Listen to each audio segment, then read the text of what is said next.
friends. Today we have a very special guest. This is a dear friend of mine. This is Tayor Jeffers. She is an herbalist and a women and fertility health specialist. I have learned so much from her. I knew I wanted to have her on the podcast because anytime that I have an endometriosis question, I'm like texting Taylor or like, can we talk about this? Or can you tell me what to do for my client? So she is a wealth of knowledge, and I'm so excited to share her with you guys today. So, Taylor, thank you so much for being here. We're going to jump right in, and I want you to tell us a little bit about how you became such an advocate for endometriosis in the fertility space.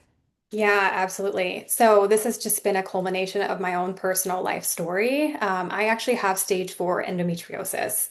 So it took me a really, really long time of constantly going back and forth to different doctors, different functional health medicine people, and never really getting the answer until I finally took that leap of faith and did surgery and found out what was really at the root of the problem. So it's really just been, it's kind of shaped my journey. I was already a women's health herbalist here, and I really took a pivot and focused more on endometriosis and fertility. So, Was that like on your, did you kind of think like, I think I might have endometriosis, or were you having symptoms and like couldn't really find answers? And then when they said, we think you have endometriosis, you were like, oh, holy crap. yeah, it kind of went like that. I think there was an evolution of my mindset. I had a really holistic, like a diehard holistic space in my mind where I was like, even if I have it, I'm not going to go down that path. I'm not going down the surgery path. Like I can heal on my own, but I just truly wasn't getting anywhere. And I would say I also wasn't really serious about approaching it from what endometriosis really is, which is a chronic inflammatory disease. So, I would say that, once I finally got frustrated, we were in the fertility space, me and my husband. I finally was like, you know what? I have super painful periods. We're not getting pregnant. What gives? And then that was what pushed me over that leap of faith to really see what was going on there. And it was a really big turning point for us, a lot of answers, and it gave me the ability to focus on my health and the ways that I need to be focused on instead of constantly picking and choosing random new things, every couple months that weren't getting me anywhere. Yes, I think everyone listening can relate to that of like that hamster wheel of picking and choosing supplements or this or that and thinking like this is going to solve all my problems when really you need like a true Right. diagnosis and you really need to know what you're dealing with. So if someone, for someone listening right now, what are some of the signs they might have that indicates they might have endometriosis? So like for you, you were saying you had heavy periods. So I guess that's kind of what put it on your list of like possibilities, right? So what are some of the other signs someone might be looking Yeah. for? So I had a lot of the classic, like really, really painful, excruciatingly painful periods. Um, I do want to preface this by saying that endometriosis symptom pictures are different from every single woman. And there are different stages to endometriosis, but the stage that you are at does not always determine the severity of the symptoms you have. So you can have stage 1 endometriosis and some of the most awful pain out there, like vomiting, laying on the floor, missing school and work constantly. But you can also have stage 4 endometriosis and you can have no pain. I've had clients who absolutely never had a painful period in their life. They were just crawling with endometriosis.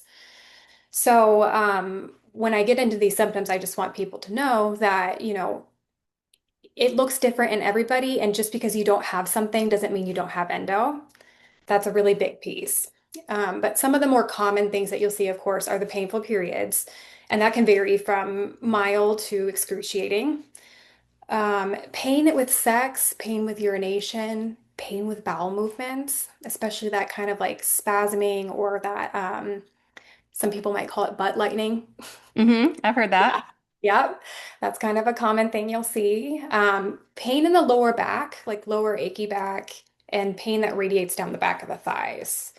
Okay. But that's true with a lot of the pain, but you do tend to see a lot of like heavy bleeding, a lot of estrogen dominance issues, even tail end brown spotting for 3 days, like the last 3 days of your period being brown spotting consistently month after month. That can definitely point towards some like an inflammatory picture Okay, I there. did not know that. I like some of these I did Yeah. know, like I've heard like the pain with sex and the bowel movements and stuff, but I did not know that about the tail end brown spotting. I know Mhm. like spotting on the front of the period with brown spotting is usually low progesterone. Right. but on the back end, it could Right. point towards it. Interesting. Okay. Yeah, absolutely. And a lot of people think that brown bleeding is no big deal. And it might be if it's just very minimal and it's not consistent, but when we are seeing it consistently on the front or back end brown bleeding, we do tend to think inflammation. Um, we also obviously see infertility in this group. Fatigue and anxiety are probably the two most common symptoms, and then GI issues. So there's a lot, right? Because Mm-hmm. this is a chronic whole body inflammatory disease. It's not just a reproductive health problem. It doesn't just affect your uterus, it affects your whole body. So it can be really hard to pinpoint when someone has endo because of that. Yeah, that's interesting because a lot of these symptoms you could say could point to so many different things, like heavy periods, estrogen dominant symptoms, fatigue, anxiety, GI issues. Those could all be things that are not Yeah, endometriosis. So you got to totally. be really diligent. What would you say, like I would almost say like noting and charting your symptoms and seeing Yeah, if anything's helping or not helping. Because I guess that would be if it continues to go on outside of doing certain things, then we've got an issue and that we need yeah, to look into it more. Because what I don't want is anyone listening to this being like, oh my gosh, I had a painful period once. I might have right, endo, but like really helping them understand that these, like the, I guess when to seek more support and right, more answers versus when not to. But especially if you had multiple of these. right, And two, and, exactly. and like let's talk about you said like having excruciating periods because lots of people have painful periods, but there's a difference in having like a painful period and like you were saying a period that leaves you vomiting on the floor and out of work. Right. Well, and like I was saying before, you still can see that variety with the endo population. So the level of pain does not indicate if you have or the severity of Mhm. the endo. So really, pain is not like the best indicator.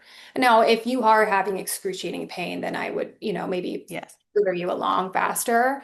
But yeah, it is hard to say. There is a endo symptom survey that was created by an endometriosis specialist that can help you kind of like compile your symptoms and like number them.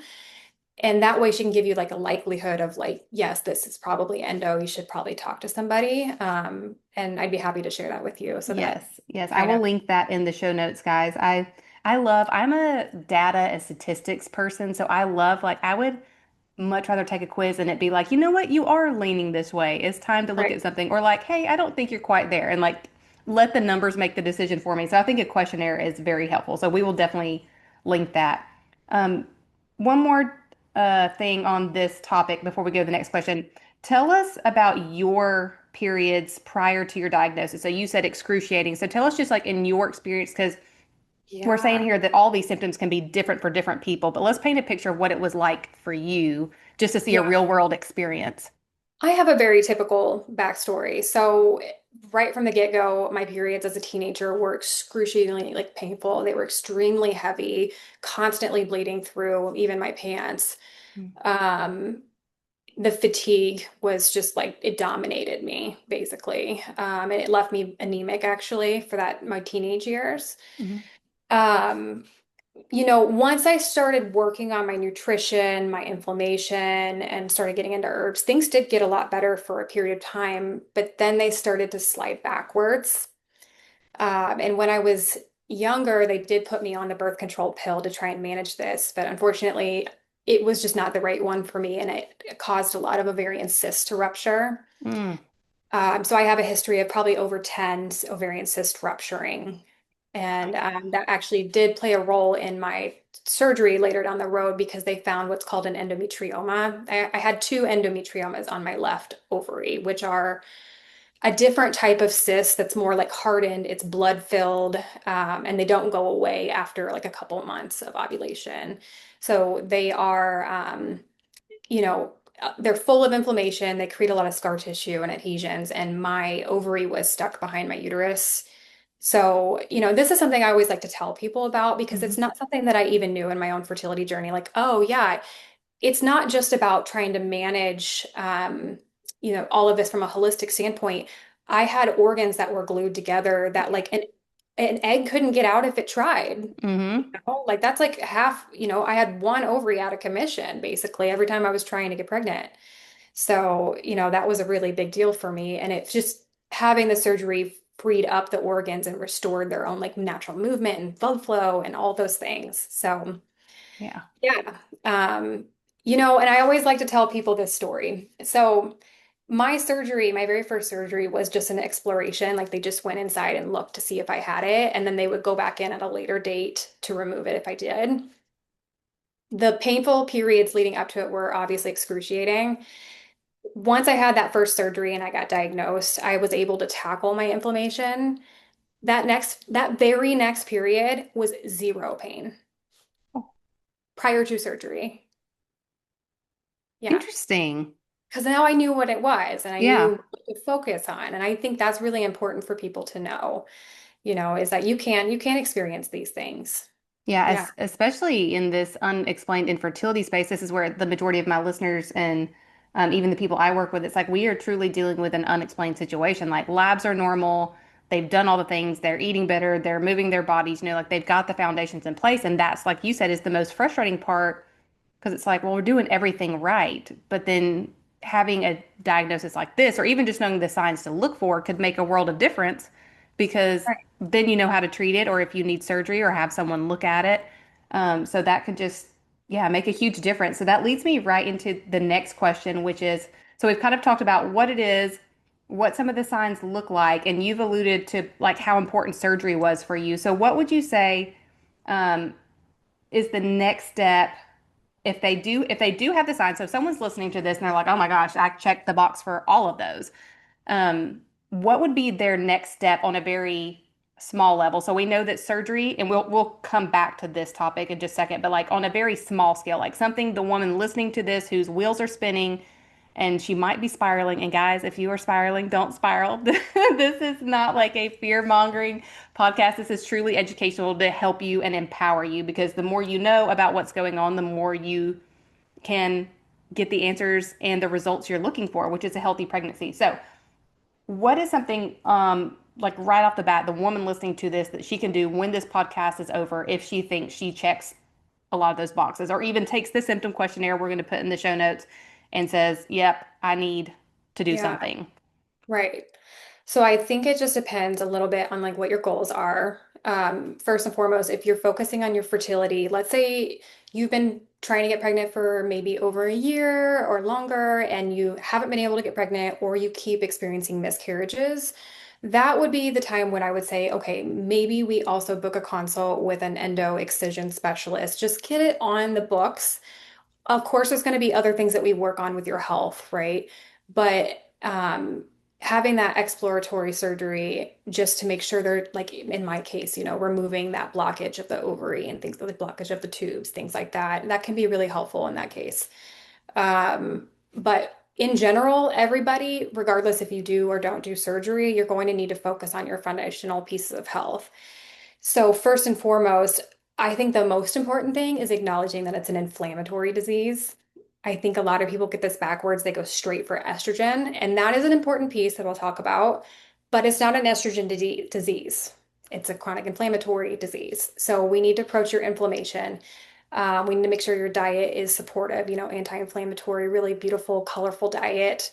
Making sure your omega-3s are optimized. A lot of people are talking about seed oils right now. Those are like your omega-6s.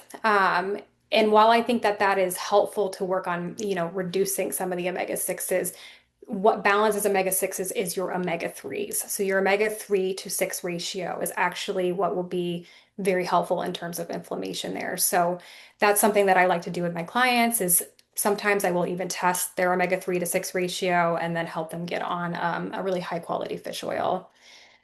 So first and foremost, of course, the inflammation, and then of course the hormone balancing. With the hormone balancing, there's two main players here, your estrogen and progesterone.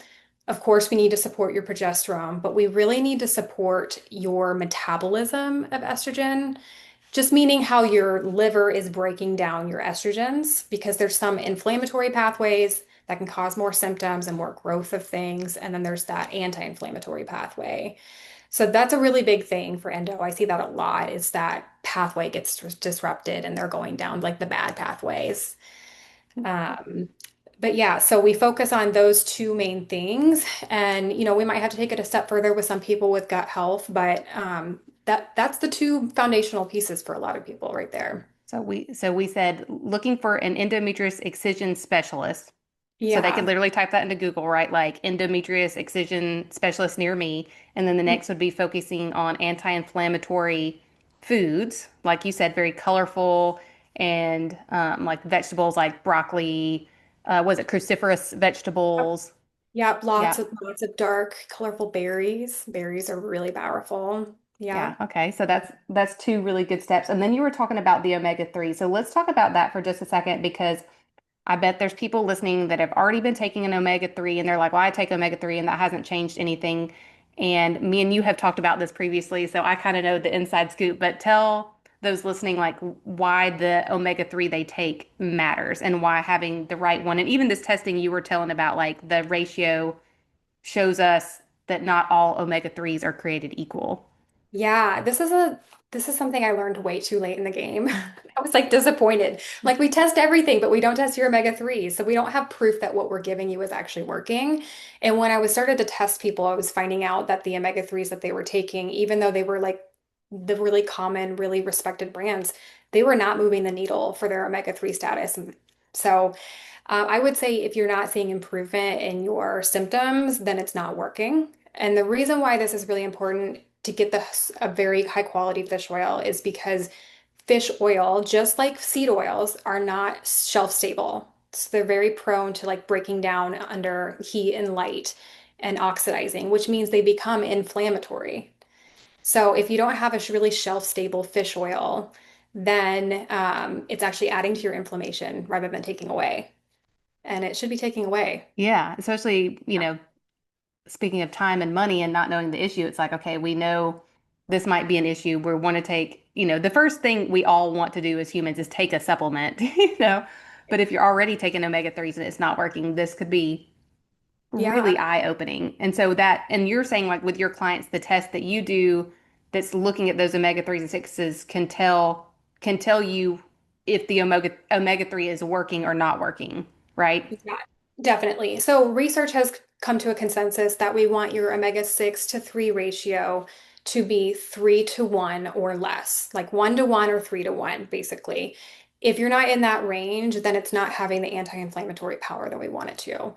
So, yeah, I mean, if you are on one that you really, really love, just go ahead and get your levels tested and see if it's working for you or not. It might be a matter of dosage, it might be a matter of brand. I don't know. But what I have found is a very specific brand that I work with that has a high antioxidant olive oil that has been shown to keep the fish oil stable for an extended period of time. There's some like other things like antioxidants that they'll add to different brands that just haven't been proven in the research to have the shelf stability that the olive oil does. And then, of course, like olive oil is great for our health too. So Yeah. definitely. Yeah, I feel like that is a bonus because I feel like you hear all the stuff about the benefits of olive oil. So to have Right. a quality fish oil and olive oil together just makes more sense anyways. Yeah, Yeah. exactly. Yeah. So, and that brand is Zenzino. Did I say that right? Yep, it's Enzino. Zenzino. Yep. Okay. So we will link Taylor's Zenzino link below in the show notes as well for you guys. Would you kind of let me ask you this, and I don't know the answer to this, so I'm really like wondering, would you recommend anybody that's trying to get pregnant? So let's say they don't know if they have a lot of these symptoms, or maybe they even do. Would you go ahead and put somebody on an omega-3 that's on a fertility journey, like point blank period, whether you think you have endometriosis or not? 100% of the time, all fertility clients, endo or not. I mean, Okay. it's required for pregnancy, right? We really, really need this for pregnancy. And we've started to get into these conversations, and I know you dive into this about like having your nutrients like very in a very repleted state, right? Like we lose a lot of minerals in pregnancy, we give a lot to the pregnancy. But we often forget about omega-3s are one of those nutrients that we literally will pull out of our own brains to give to the baby to grow their eyes and their brain and all of this stuff. So, if you're already coming into pregnancy from a depleted state, what does your omega-3 status look like after pregnancy? It's a Yeah. big one. Yeah. Yeah, I love what I call like low hanging fruit, but Yeah. not wasted time. So it's like if we know like this is a trusted source, we know it's beneficial for inflammation wherever you have inflammation in the body, because typically Right. with unexplained infertility, even if it's not endometriosis, there is an inflammation component somewhere. So this could really be a low hanging fruit for people to start with, right?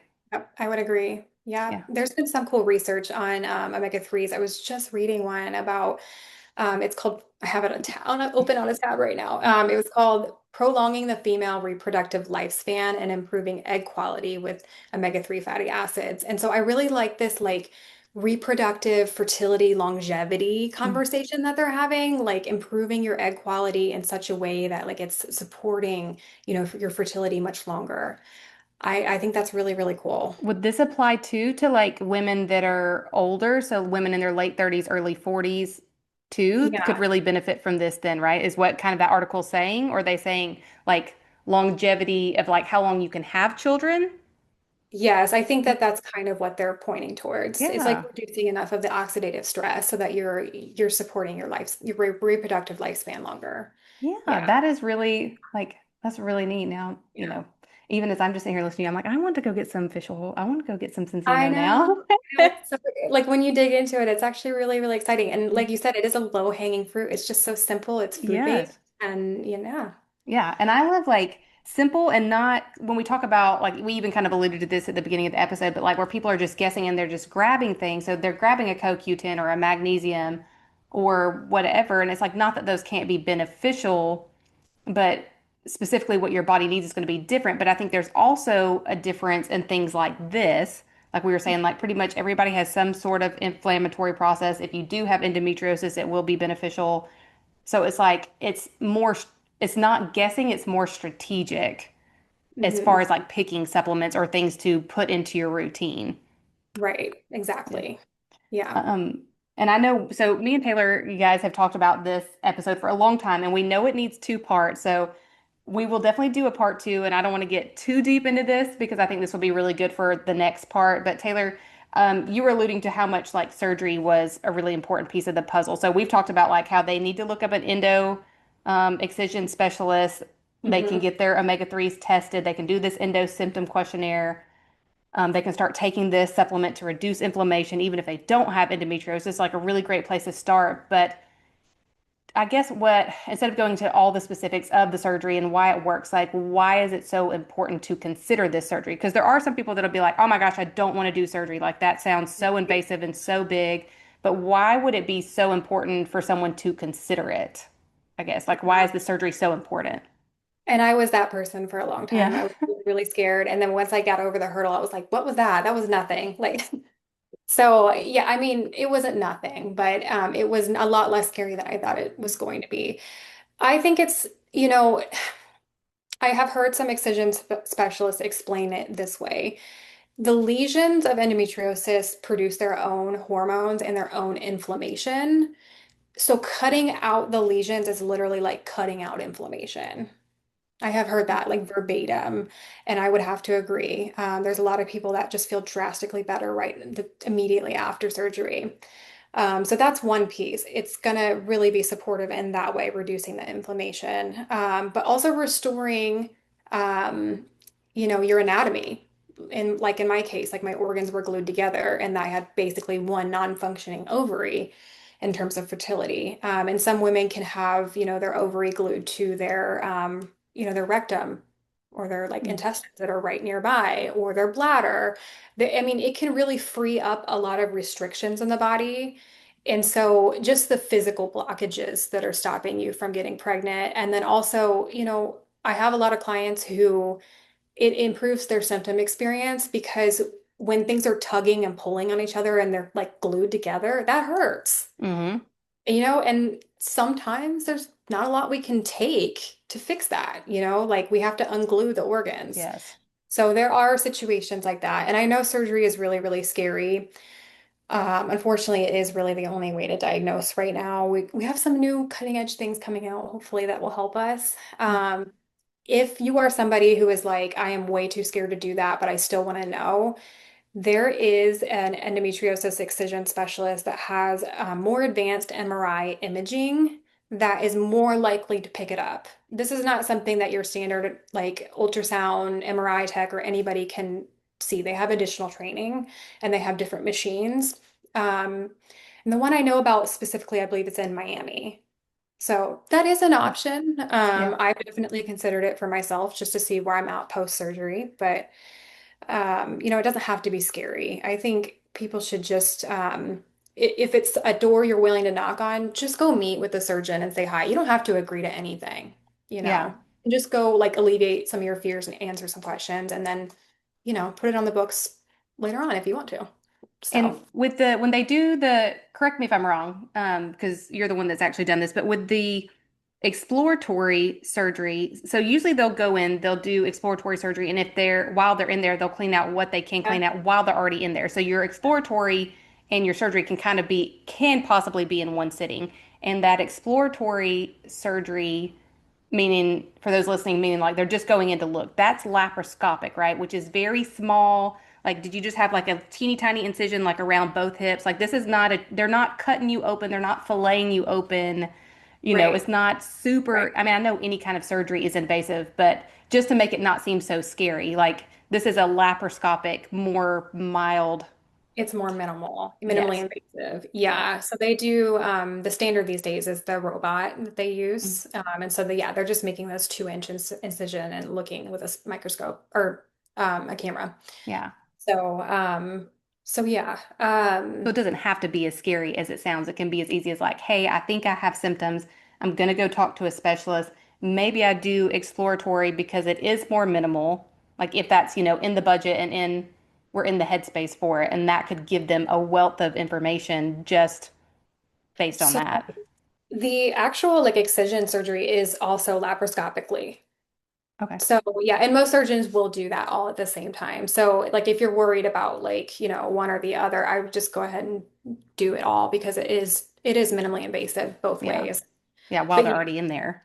but yeah, like you And said, regardless if you do or don't do the surgery, there's like foundational pieces of your health that you want to focus on. So yeah, yeah, whether or not you do it, I mean, it would prepare you for surgery to start with the holistic pieces anyways, right? Like yeah, getting your inflammation absolutely. under control, supporting your diet and your health. Like, yeah, you'll have a better recovery time for sure. Absolutely. Okay, so we covered a lot of tangible tips there. I think that was really good.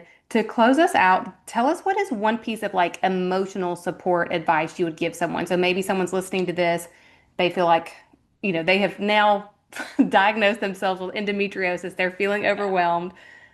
What is one emotional piece of advice you could give someone that's in this stage, like especially from you as someone who did sit in that place of like, okay, this is now my diagnosis and I have to move forward. What would you share with them?